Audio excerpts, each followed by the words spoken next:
Welcome to Senpaisi.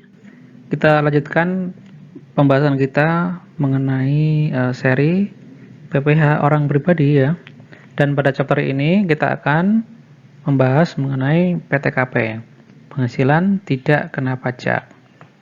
Nah, tentu ketika kita mempelajari PPh pasal 21, kita juga mempelajari mengenai PTKP dan basically kurang lebihnya juga seperti itu adanya. PTKP masih tetap sama ya, dan hingga saat ini masih sama PTKP-nya. Nah, kemudian kita perlu membahasnya kembali pada chapter kali ini untuk penghitungan PPh orang pribadi. Jadi kita istilahnya mempelajari ulang gitu ya. Nah, ketentuan mengenai PTKP ini diatur di pasal 6 ayat 3 Undang-Undang PPh ya. Yaitu kepada orang pribadi sebagai wajib pajak dalam negeri, maka dia diberikan pengurangan berupa penghasilan tidak kena pajak sebagaimana dimaksud dalam pasal ayat 7 Undang-Undang PPh tersebut. Nah, PTKP yang berlaku hingga saat ini itu adalah sama halnya dengan PTKP yang mulai berlaku pada tahun 2016. Jadi belum berubah itu ya. Bagaimana cara menghitung PTKP? Yaitu untuk wajib pajak orang pribadi yang bersangkutan, ya, maka dia PTKP-nya adalah 54 juta rupiah. Kemudian untuk tambahan WP yang telah kawin atau nikah nih ya, adalah 4.500.000 rupiah. Selanjutnya, untuk tambahan seorang istri yang penghasilannya digabung dengan penghasilan suami, itu sebesar 54 juta rupiah. Dan yang terakhir adalah tambahan untuk setiap anggota keluarga sedara dan keluarga semenda dalam garis keturunan lurus serta anak angkat yang menjadi tanggungan sepenuhnya. Nah, ini sebesar 4.500.000 rupiah per orang. Ya, dimana maksimal adalah 3 orang untuk setiap keluarganya. Kalau misalnya dia punya anak kandung 5 orang ya tetap maksimal adalah 3 orang yang dapat diperhitungkan untuk PTKP perpajakannya itu ya. PTKP ini diatur di PMK ini ya 101 ini ya, PMK 010 2016 ya, tentang penyesuaian besarnya PTKP. Kemudian yang menjadi maksud dari tanggungan sepenuhnya ya adalah jika seorang itu tidak mempunyai penghasilan dan seluruh biaya hidupnya ditanggung oleh wajib pajak. Kalau seseorang itu dia punya penghasilan, maka berarti dia tidak menjadi tanggungan sepenuhnya. Terus bedanya apa dengan PTKP untuk PPh pasal 21? Untuk PPh pasal 21 tidak ada penggabungan ini. Tidak ada poin C ini, tidak ada penggabungan tambahan untuk seorang istri yang penghasilannya digabung dengan penghasilan suami, tidak ada penggabungan di sana. Jadi untuk penghitungan PPh pasal 21 yang ada itu TK terus sama K saja. Ya. Baik itu TK 0, K0, TK atau K1, K2, K3. Tidak ada KI. Ya. Untuk PPh pasal 21 tidak ada KI. Tapi untuk penghitungan PPh orang pribadi tahunan, maka itu memungkinkan adanya KI itu. Itu perbedaannya. Nah, di sana ada ketentuan mengenai penghasilan tidak kena pajak. Yang dimaksud dengan hubungan saudara dan semenda itu apa saja? Yaitu saudara lurus berarti ada ayah, ibu, ada anak kandung gitu ya. Kemudian yang memiliki hubungan saudara lurus ini dia menjadi tanggungan. Kemudian ada juga hubungan saudara ke samping, yaitu saudara kandung. Yang saudara kandung ini dia nggak bisa menjadi tanggungan. Terus ada juga semenda ya, lurus ya, berarti ada mertua, ada anak tiri ini ya, si anak tiri ini bisa menjadi tanggungan. Sedangkan semenda ke samping yaitu ipar, baik itu kakak ipar, adik ipar, itu tidak bisa menjadi tanggungan. Kemudian status PTKP ini ditentukan pada awal tahun, yaitu pada tanggal 1 Januari. Remember ya, tanggal 1 Januari. Nah, mengenai jamnya, itu tidak ada ketentuan mengenai jam. Apakah jam 00, apakah jam 10 pagi, ataukah jam 4 sore, tidak ada ketentuannya. Yang penting, bagaimana kondisi pada tanggal 1 Januari itu. Barangkali mungkin di tempat lain ada perdebatan, yaitu tanggal 1 Januari ada tanggal 1 Januari pukul 00.00 gitu ya. Tapi secara undang-undang yang dimaksud adalah pada awal tahun saja, yaitu pada tanggal 1 Januari, tidak ada mengenai jamnya. Kemudian untuk orang asing yang menjadi WP dalam negeri pada tahun berjalan, maka ditentukan pada keadaan awal bulan dia menjadi WP dalam negeri. Kapan dia menjadi WPDN-nya. Kalau orang asing kan sebelumnya kan WPLN gitu ya, misalnya ya. Terus kemudian di Indonesia, atau misalnya dia berniat tinggal di Indonesia, atau tinggal di Indonesia lebih dari 183 hari, berarti dia statusnya adalah menjadi wajib pajak dalam negeri gitu ya. Maka PTKP-nya adalah keadaan awal bulan pada saat dia menjadi wajib pajak dalam negeri. Nah, ini tabel untuk PTKP-nya ya. TK ini berarti ya, berarti dia tidak kawin, TK itu. Tidak kawin, bisa juga dia single, bisa juga dia duda, bisa juga dia janda, yang berarti dia TK. Nah, TK0 berarti dia untuk diri sendiri, yaitu 54 juta rupiah. TK1 berarti untuk diri sendiri dan satu tanggungan, berarti 58 juta 500 rupiah, karena tadi ditambah 4 juta 500 ribu rupiah. Dan selanjutnya bertambah menjadi TK2 atau TK3. Kemudian untuk yang K, ini berarti adalah untuk yang kawin gitu ya. Terus KI, ini adalah jika penghasilan suami dan istri itu digabung menjadi satu. Nah, untuk yang K0 misalnya ada seorang suami sudah menikah gitu ya, dan satu istri, kemudian belum memiliki anak dan atau belum memiliki tanggungan. Ya, K1 berarti tanggungannya 1, K2 tanggungannya 2, K3 tanggungannya 3. Ini kita bicara adalah tanggungan ya, bukan anak ya. Karena orang tua atau mertua juga bisa menjadi tanggungan. Terus untuk yang KI ini ya, itu adalah untuk keluarga yang penghasilan istri digabungkan dengan penghasilan suami dengan kondisi istri sebagai berikut ini. Yang pertama adalah istri mempunyai usaha yang tidak dikenakan final. Yang kedua, istri mempunyai pekerjaan bebas. Terus, istri mempunyai penghasilan lebih dari satu pemberi kerja. Terus, yang keempat, istri mempunyai penghasilan dari bukan subjek pajak yang tidak memotong PPh pasal 21. Jika istri memiliki penghasilan dengan kondisi 1 atau 2 atau 3 atau 4 atau gabungan dari itu, maka dia nanti penghasilan istri akan digabung dengan penghasilan suami. Nah, misalnya nih, yang pertama nih, istri mempunyai usaha yang tidak dikenakan final. Berarti kan misalnya dia istri juga mengelola toko bangunan gitu ya. Terus yang penghasilan final seperti apa? Kalau istri memiliki usaha sebagai jasa konstruksi, yang artinya jasa konstruksi itu kan dikenakan secara final ya. Berarti kalau sudah final nggak usah digabung lagi gitu. Terus misalnya yang dari pertanyaan berikutnya yang umum adalah yang nomor 4 nih ya. Istri mempunyai penghasilan dari bukan subjek pajak yang tidak memotong PP pasal 21. Contohnya seperti apa ini?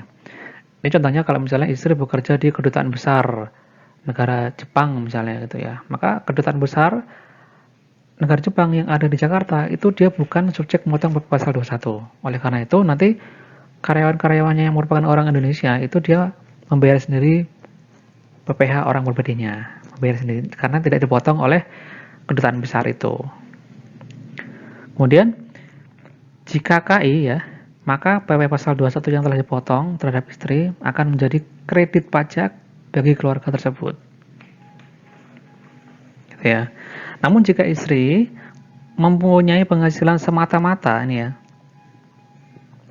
the one and only dari satu pemberi kerja, maka suaminya akan menganggap bahwasanya penghasilan dari istri itu bersifat final.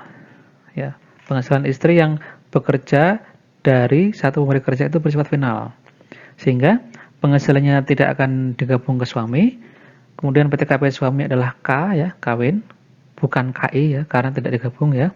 Terus PPh pasal 21 yang telah dipotong terhadap istri itu tidak bisa menjadi kredit pajak bagi suaminya karena dia sifatnya final gitu ya. Bukan permat final atau semifinal ya, tapi ini sudah final. Jadi hanya tinggal dilaporkan saja di dalam SPT tahunan suaminya. Tidak perlu dihitung atau diperhitungkan lagi gitu. Kita lihat perkembangan PTKP ya sejak tahun 1983 gitu ya. Perkembangannya ya sudah mengalami beberapa kali perubahan ya. Dari yang awalnya TK0 itu hanya sebesar Rp960.000 gitu ya, hingga tahun 2016 menjadi Rp54 juta ya. Di tahun 84 angka Rp960.000 ini bisa jadi sangat besar tahun itu ya. Tahun itu pasti sangat besar. Kenapa?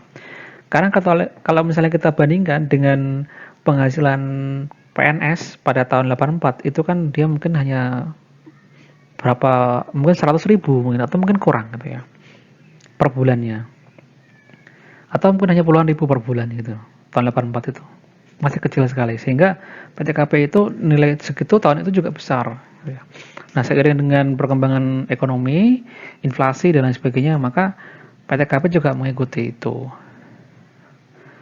Nah, kemudian ada mungkin pertanyaan yang sangat menggelitik ya, kenapa PTKP itu tidak berdasarkan UMR saja gitu ya.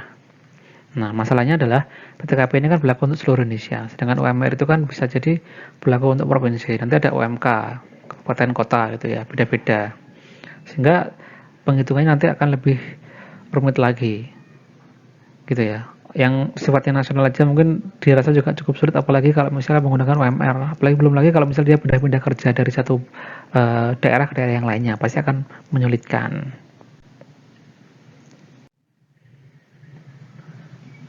Lalu bagaimana cara menentukan PTKP itu? Gitu ya. Ini dikasih contoh-contohnya ya, bagaimana cara menentukan PTKP gitu ya. Ini contoh pertama ya. Pada tanggal 2 Januari 2020 ini Amir menikah. Dia menanggung ibu kandung yang merupakan pensiunan PNS dan adik kandung yang cacat mental. Maka PTKP-nya tuh bagaimana? PTKP tahun 2020 dia adalah tetap TK0. Kenapa? Karena kondisi PTKP itu adalah kondisi 1 Januari. Ya, dimana dia belum menikah. Dia menikahnya tanggal 2 Januari. Jadi belum KI, belum K gitu ya. Masih TK. Karena tanggal 1 Januari dia masih TK. Kemudian orang tuanya, ibu kandung, itu dia pensiunan PNS. Namanya pensiunan PNS, dia masih punya penghasilan sebagai pensiunan. Itu ya. Kenapa dia dicoret gitu ya? Kenapa ibu dicoret? Karena ibu adalah pensiunan PNS yang punya penghasilan. Terus dia juga menanggung adik kandung. Adik kandung itu adalah dia punya hubungan sedarah ke samping ya, karena ke samping itu tidak bisa menjadi tanggungan, makanya dia tetap TK0. Kemudian case kedua ya, Anto dan Ani menikah dengan dikaruniai 2 anak kembar laki-laki. Alhamdulillah. Karena ingin anak perempuan, mereka telah 2 tahun mengambil dengan izin bayi perempuan tetangganya sebagai anak dan hidup bersama mereka. Jadi ini merawat anak tetangga ya dengan izin ya. Berarti anaknya itu anak perempuan itu ya. Dan di sini Ani tidak bekerja. Ya. Maka statusnya bagaimana? Statusnya adalah K3, yaitu K. Anto itu menikah, Ani tidak bekerja, terus dia punya 2 anak kandung serta 1 anak angkat. Ya. Anak angkat yang menjadi tanggungannya. Meskipun bukan anaknya sendiri, tapi dia merawat atau menanggung anak tersebut sepenuhnya. Jadi menjadi anak angkat, sehingga dia bisa menjadi tambahan dalam PTKP gitu ya. Yang tiga, Papa, seorang PNS menikah dengan Pipi, karyawati PT Telepon. Anak mereka 4, kembar dan lucu-lucu. Namanya Pipit, Papit, Popit, dan Papat. Nah, bagaimana PTKP-nya? PTKP-nya adalah K3. Ya. Karena maksimal di sini tanggungannya adalah 3, meskipun dia punya anak 4. Kemudian, penghasilan istri itu dari satu pemberi kerja, sehingga nanti bersifat final dari istri dan tidak digabungkan dengan suami. Ya. Jadi tetap K3. Kalau misalnya istri, misalnya Pipi ini, dia karyawati di PT Telepon, juga karyawati di PT Aki gitu ya. Maka ini kan dua pemberi kerja, maka nanti akan digabungkan menjadi KI3 gitu.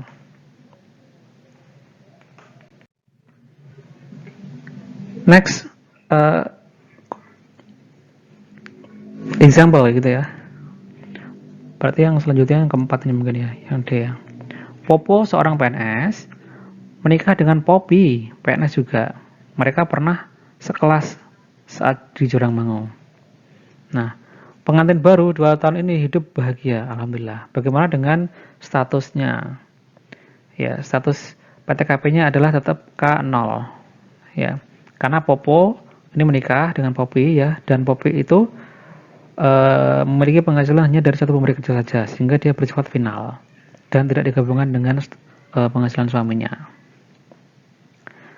Ya, tetap K0. Dan di sini tidak ada keterangan apakah dia punya anak atau tidak, punya tanggungan atau tidak. Jadi abaikan itu kalau nggak ada keterangannya. Yang kelima, Pepeng, seorang PNS DJBC, alumnus D3 akuntansi PKN STAN, menikah dengan Ari. Ari ini cowok ya, bukan cewek ya. Karyawati swasta yang bekerja di PTA dan PTB. Dan mereka baru memiliki 4 anak. Nah, bagaimana statusnya ini?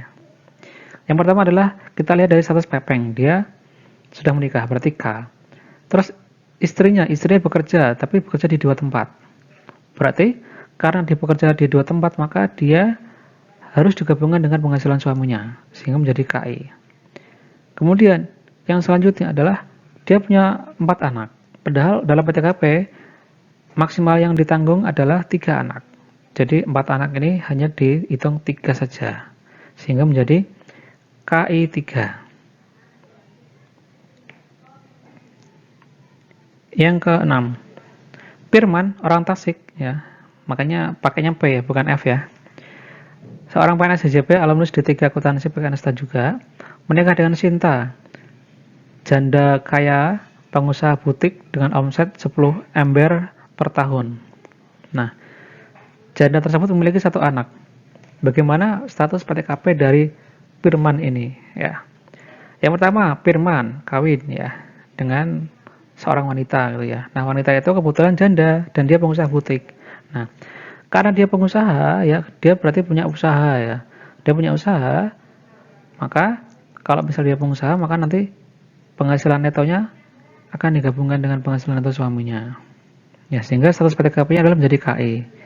Kemudian anaknya masih SMP nih. Ini adalah anak tiri. Anak tiri juga bisa menjadi tanggungan dalam PTKP, sehingga nanti menjadi KI1 gitu ya. Dan penghasilan butik ini kan tidak final ya. Beda dengan kalau misalnya penghasilan atas dari jasa konstruksi. Kalau jasa konstruksi kan final gitu ya. Nanti akan lain. Kalau misalnya Sinta ini janda kaya raya dan merupakan pengusaha konstruksi ya, terus memiliki 1 anak. Nah, maka nanti statusnya ya tetap penghasilan istri adalah final. Jadi menjadi K1 gitu. Menjadi K1, bukan lagi KI, karena penghasilan istri adalah sifatnya final. Ini soalnya kita ubah sedikit gitu ya. Contoh yang lainnya ini ya, untuk pembelajaran bersama ya. Firdaus, orang Palembang keturunan Garut. Nah, makanya pakai P ya, bukan F. PNS Kementerian Parekraf ya. Alumnus D3 akuntansi PKN STAN, memiliki istri seorang notaris terkenal. Nah, mereka terpisah jarak dan waktu. Bisa aja yang bikin soal. Tapi masih ketemu di tiap akhir pekan. Dan bersama kedua anaknya yang masih SD. Bagaimana dengan status PTKP-nya? Yang pertama kita lihat dulu Firdaus gitu ya. Firdaus sudah menikah, maka K. Terus istrinya nih. Istrinya ini adalah punya pekerjaan bebas. Pekerjaan bebas kan tadi kan tidak bersifat final gitu ya. Tidak final dan juga tidak bersifat final. Maka penghasilan istri dan suami nanti akan digabung. Dan memiliki 2 orang anak. Jadi KI 2 gitu ya.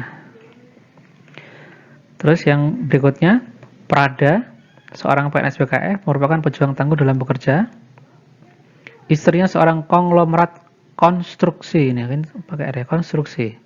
Anak mereka perempuan 1 dan sudah menikah. Maka bagaimana status dari PTKP Prada ini? Pertama Prada, ya dia sudah menikah, berarti kan K. Terus istri, nah istrinya ini adalah usaha konstruksi ya. Pengusaha konstruksi ini kan dia sifatnya kan final tuh ya. Maka dia tidak digabung dengan penghasilan suaminya. Sehingga status PTKP-nya adalah tetap K gitu ya. Terus dia punya anak 1 tapi sudah menikah.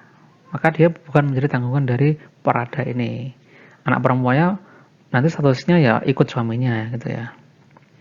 Jadi statusnya PTKP-nya adalah K0. Contoh berikutnya, Roni, duda kaya, punya anak kelas 6 SD yang menjadi artis cilik super terkenal dengan penghasilan 5 kali lipat dari penghasilan ayahnya. Alhamdulillah. Nah, ini bagaimana status PTKP-nya? Ya. Pertama Roni, duda ya. Berarti kan dia TK ya, tidak kawin ya. Karena TK itu bisa jadi single, bisa jadi duda, bisa jadi janda gitu ya. Nah, dia statusnya adalah TK. Terus punya anak 1. Ya udah berarti tanggungannya adalah 1. Tapi anak ini sudah punya penghasilan. Iya, betul.